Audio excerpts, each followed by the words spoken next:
Étudier la Bible, un podcast hebdomadaire pour approfondir la Bible, parole de Dieu. Bonjour à tous, on poursuit notre odyssée dans le livre de Josué. On est dans le chapitre 18, on a déjà vu les 10 premiers versets. Cette semaine, on va voir la suite et la dernière partie de ce chapitre, versets 10 à 28. Et on va voir le territoire reçu par une tribu pas la plus grande, c'est celle de Benjamin. Alors on va lire ces versets, Josué 18, versets 10 à 28. Josué jeta pour eux le sort à Silo devant l'Éternel, et il fit le partage du pays entre les enfants d'Israël en donnant à chacun sa portion. Le sort tomba sur la tribu des fils de Benjamin selon leur famille, et la part qui leur échut par le sort avait ses limites entre les fils de Juda et les fils de Joseph. Du côté septentrional, leur limite partait du Jourdain, elle montait au nord de Jéricho, s'élevait dans la montagne vers l'Occident, et aboutissait au désert de Beth-Aven.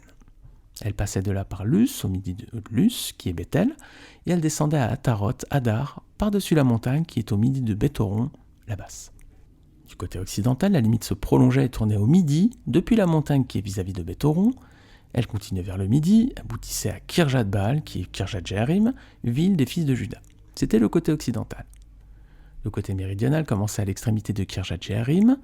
La limite se prolongeait vers l'occident jusqu'à la source des eaux de Néophtak. Elle descendait à l'extrémité de la montagne, qui est vis-à-vis de la vallée de Beth-Hinnom, dans la vallée des Réphaïm au nord. Elle descendait par la vallée de Hinnom, sur le côté méridional des Jébusiens, jusqu'à En-Rogel. Elle se dirigeait vers le nord, à En-Shemesh, puis à Galilot, qui est vis-à-vis de la montée d'Adumim, et elle descendait à la pierre de Bohan, fils de Ruben. Elle passait sur le côté septentrional en face d'Araba, descendait à Araba, et continuait sur le côté septentrional de Beth-Ogla, pour aboutir à la langue septentrionale de la mer Salée, vers l'embouchure du Jourdain au midi. C'était la limite méridionale. Du côté oriental, le Jourdain formait la limite. Tel fut l'héritage des fils de Benjamin selon leur famille, avec ses limites de tous les côtés. Les villes de la tribu des fils de Benjamin, selon leur famille, étaient Jéricho, Beth-Ogla, Emek-Ketzitz, Beth-Araba, Sémaraïm, Bethel, Avim, Para, Ophra, Képhara-Monaï, Ophni et Geba. 12 villes et leurs villages. Gabaon, Rama, Behéroth, Mitzpé, Képhira, Motsa, Rekem, Jirpel, Taréala, Tsela, Élef, Jébus, qui est Jérusalem, Gibéat et Kirjat. 14 villes et leurs villages, tel fut l'héritage des fils de Benjamin selon leur famille. Alors, on va décrypter à présent ce passage. Pour reprendre un peu le contexte du passage, on va relire le verset 1er de Josué chapitre 18. Josué 18, verset 1. Toute l'assemblée d'Israélites se réunit à Silo et ils y installèrent la tente de la rencontre. Le pays leur était soumis. Voilà. À présent, c'est un moment plus calme, le pays leur est soumis, donc ils vont s'installer à Silo et c'est là qu'ils vont placer donc la tente de la rencontre, le tabernacle. Donc on voit qu'avant d'être placé donc, dans le temple à Jérusalem bien plus tard, l'Arche de l'Alliance était donc tout d'abord à Silo. Et elle va y rester pendant une longue période de temps. On voit un petit peu plus loin dans la Bible qu'au temps de Samuel, notamment les Juifs, ceux qui étaient vraiment les Juifs pieux, se rendaient chaque année en pèlerinage à Silo. Voilà, on peut relire 1 Samuel chapitre 1, versets 1 à 3. Il y avait un homme de Ramathaïm Tsophim, de la montagne d'Éphraïm, nommé Elkana, fils de Jéroham, fils d'Éliu, fils de Tohu, fils de Tsuf, Éphratien. Il avait 2 femmes, dont l'une s'appelait Anne et l'autre Pénina. Pénina avait des enfants, mais Anne n'en avait point. Chaque année, cet homme montait de sa ville à Silo, pour adorer l'Éternel des armées et lui offrir des sacrifices. Là se trouvaient les 2 fils d'Éli, Ophni et Phinès, sacrificateurs de l'Éternel. Voilà, donc ici, on voit que les Juifs, ceux qui étaient consacrés, tous les ans faisaient un pèlerinage à Silo. C'est là qu'il y avait la tente de la rencontre. Vous avez vu qu'il y avait Éli et ses fils qui étaient sacrificateurs. Donc si vous connaissez votre Bible, vous avez vu que c'est là qu'Anne, notamment, a fait cette prière pour demander à Dieu un fils. Et puis c'est là également donc qu'elle va se rendre un petit peu plus tard pour confier ce fils qui va naître, qui va s'appeler Samuel. Elle va le confier au prêtre Élie, et vous pouvez lire ces versets dans 1 Samuel chapitre 1 et 3. Silo va rester le centre du culte israélite pendant près de 3 siècles, jusqu'à sa destruction, c'est probablement par les Philistins durant la bataille d'Ebenezer. Ça manque un tout petit peu de précision, mais c'est probablement à ce moment-là que ça a eu lieu. Vous pourrez retrouver ce passage dans 1 Samuel chapitre 4. Voilà, si vous relisez en gros un Samuel du chapitre 1 au chapitre 4, vous avez une vision assez complète de ce qui est devenu Silo dans la suite de l'histoire. Alors le site aujourd'hui il est bien identifié, il s'appelle Khirbet Selun, il a changé de nom. Il est situé, donc c'est à 30 km environ, au nord de Jérusalem. Sur le site étudierlabible.fr, sur la page qui héberge ce podcast, vous avez le lien tout en bas, je vous ai mis une vidéo, notamment vous pourrez voir un survol archéologique des ruines, des fouilles qui ont lieu aujourd'hui dans cet endroit. Khirbet Selun, à 30 km donc au nord de Jérusalem, c'est l'ancienne Silo. Alors on va regarder à présent le territoire qui est reçu donc par la tribu de Benjamin. Si vous êtes un fidèle de ce podcast, vous savez que Juda, Éphraïm, Ruben, Gad et Manassé ont déjà reçu leur part d'héritage en Canaan. Maintenant, Josué va procéder au tirage au sort parmi les 7 tribus restantes. Et versets 10 à 11, qui est désigné en premier? C'est la tribu de Benjamin. Alors Benjamin, il arrive en premier, alors que pourtant c'est le dernier né des 12 fils de Jacob, c'est le tout dernier, donc que Jacob a eu avec Rachel, puis après elle va mourir. Et bien cet enfant, ce dernier né, va recevoir à présent sa part d'héritage avant le reste de ses frères. Alors ensuite on a une description, versets 12 à 20, on voit que le texte précise les limites du pays. Alors toujours sur la page du site étudierlabible.fr qui héberge ce podcast, je vous ai remis la carte avec le partage du territoire entre les tribus. Regardez bien un petit peu, donc Benjamin, si vous êtes sur le site, vous voyez que Benjamin c'est au milieu, c'est au centre à peu près. Est-ce que c'est un grand territoire qu'a reçu Benjamin? Non, c'est tout petit. C'est, avec Zabulon, c'est les 2 territoires, et puis avec Issachar aussi, c'est les territoires les plus petits. Mais il est vrai que la tribu de Benjamin était seulement la 7e sur 12 en termes de taille. La tribu de Benjamin, c'était 52 700 hommes. Alors, on voit qu'elle est petite, cette tribu, on voit qu'elle a un petit territoire, et on voit qu'il est au centre du pays. Il est quand même bien situé, ce territoire. Regardez bien comment le Seigneur l'a béni. Petite tribu, mais regardez, elle est entourée par 6 de ses frères. Elle est bien protégée. C'est une tribu de petite taille, donc elle était vulnérable en cas d'attaque. Vous savez que, si vous regardez la carte, le territoire d'Israël avait aussi des frontières avec d'autres peuples, notamment les Philistins, Moab, Édom, Ammon, voilà.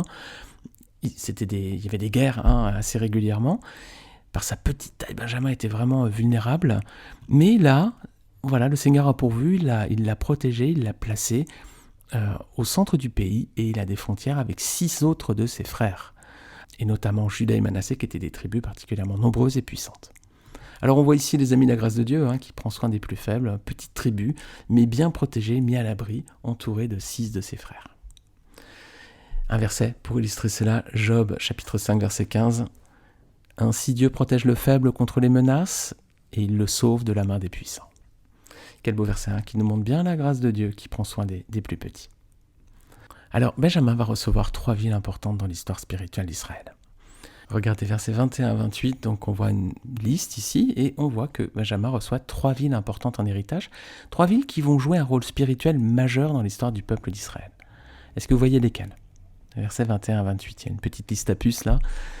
Regardez bien, il y a Bethel, verset 22, verset 25, il y a Gabaon, et verset 28, il y a Jérusalem. Alors on va faire un zoom sur ces 3 villes, un zoom un peu rapide, mais on va regarder un petit peu ce qu'est leur place dans l'histoire d'Israël par la suite. Déjà Bethel, verset 22. Bethel, si vous êtes familier aussi avec ces podcasts, on a traité plusieurs fois la ville de Bethel. Rappelez-vous que c'est à proximité de cette ville qu'Abraham a érigé un autel lorsqu'il est arrivé en Canaan. Voilà. Genèse 12, versets 1 à 8. On avait vu ces détails quand on avait étudié. Donc Genèse chapitre 12, l'épisode s'appelait Abraham et le mensonge. Ensuite, c'est également à Bethel que Jacob va faire un rêve. Vous savez, ce rêve étrange avec une échelle, avec des anges qui montent et qui descendent. Ça, c'est dans Genèse 28, versets 10 à 22. Et on avait vu ce passage, donc quand on avait étudié ce chapitre, l'épisode s'appelait l'échelle de Jacob. Alors par la suite, c'est moins glorieux. Jéroboam va ériger à Bethel un temple alternatif à celui de Salomon. Voilà, après le schisme du temps de Salomon, Jéroboam va ériger un autre temple pour faire la concurrence à celui de Salomon à Jérusalem. Vous pouvez relire ces passages dans 1 Roi chapitre 12, versets 26 à 33. Bethel va devenir ensuite un lieu d'idolâtrie. Alors on va s'arrêter sur Gabaon, la deuxième ville. C'est là que se trouvait la tente d'assignation au temps de Salomon. On va lire 2 Chroniques chapitre 1, versets 3 et 4. Salomon se rendit avec toute l'assemblée au lieu qui était à Gabaon. Là se trouvait la tente d'assignation de Dieu, faite dans le désert par Moïse, serviteur de l'Éternel. Mais l'arche de Dieu avait été transportée par David de Kirjat-Jéarim à la place qu'il lui avait préparée, car il avait dressé pour elle une tente à Jérusalem. Alors voilà, on voit ici que la tente d'assignation et l'arche ont été séparées, donc la tente d'assignation est toujours à Gabaon, mais l'arche, elle, est à Jérusalem. C'est à Gabaon également que Salomon va demander et recevoir la sagesse. Voilà, c'est un épisode très connu, épisode majeur. Relisez 1 Roi chapitre 3, versets 5 à 10 pour relire cette magnifique histoire. Alors donc Benjamin, il a reçu Silo, il a reçu Gabaon, ces 2 villes spirituelles importantes. Alors Gabaon, il va la donner ensuite à la tribu des Lévites. On va voir bientôt que les Lévites ne vont pas recevoir une part de territoire comme les autres tribus, mais ils vont recevoir des villes, un petit peu disséminées dans tout le pays, dans chaque tribu. Et Benjamin donc va donner ensuite cette ville à la tribu des Lévites. Vous pourrez voir ce détail dans Josué 21, verset 17. C'est un passage qu'on abordera bientôt. Alors si vous voulez aller un peu plus loin, on avait fait un épisode de podcast sur la ville de Gabaon, c'était Gabaon dans la Bible, quand on avait traité Josué 9 et 10. Et bien on va faire un zoom sur la 3e et dernière ville, après Silo et Gabaon, c'est Jérusalem bien sûr, verset 28. Ici, Jérusalem est appelée par son nom d'origine, vous avez vu, c'est Jébus. Jébus, ça voulait dire foulé aux pieds ou lieu de battage, voilà.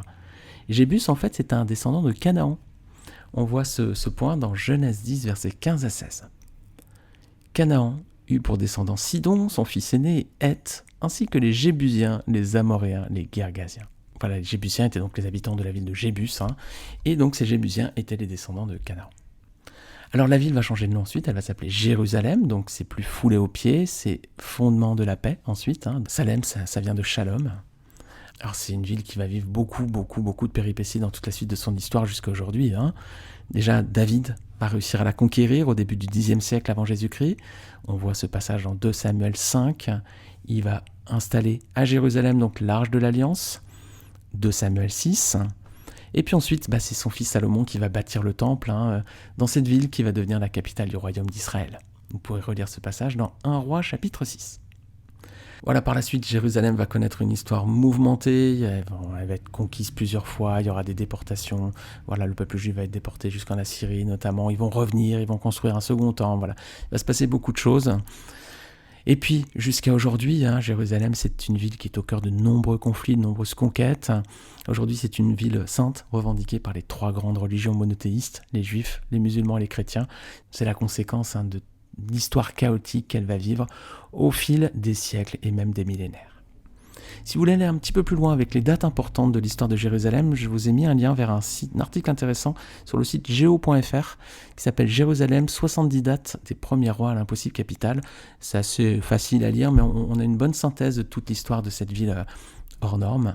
Et puis il y a également quelques visuels, des photos assez anciennes en sépia, voilà, des photos noir et blanc un peu jaunies, avec des vieux tableaux aussi, notamment de la période des croisés et tout ça. Voilà, jetez un œil si ça vous intéresse, en tout cas ça va. Si vous avez 10 minutes, ça vaut la peine de regarder. Je vous mets le lien en bas de cet épisode, bien entendu. Alors on va finir avec le double privilège reçu par Benjamin, les amis. Benjamin, en effet, avec ce territoire, a reçu un double privilège. Déjà, il a reçu le privilège d'avoir son héritage avant plusieurs de ses autres frères, il passe avant eux, même si c'était le petit dernier, il va avoir son héritage avant d'autres. Et puis il a aussi reçu, ce qui est certainement la meilleure part, il a reçu des villes spirituelles importantes dans l'histoire d'Israël, Silo, Gabaon, mais surtout les amis, Jérusalem, qui est la capitale d'Israël. Alors est-ce que ça nous fait penser à une parole prononcée par Jésus, un verset donné par le Seigneur ? Matthieu chapitre 20, verset 16. Les derniers seront les premiers et les premiers seront les derniers. Voilà, on voit ici, à travers ce verset, à travers l'héritage reçu par Benjamin, toute la mansuétude et l'amour de Dieu qui prend soin des plus petits, des plus faibles, pour les bénir abondamment. Que le Seigneur en soit béni à son tour. Alors la semaine prochaine, les amis, on va voir le territoire attribué aux 6 dernières tribus restantes. On verra donc Siméon, Zabulon, Issachar, Aser, Nephtali et Dan. Encore une fois, merci de votre écoute et de votre fidélité. On se retrouve la semaine prochaine, Dieu voulant, pour la suite de cette histoire. Bonne semaine à tous.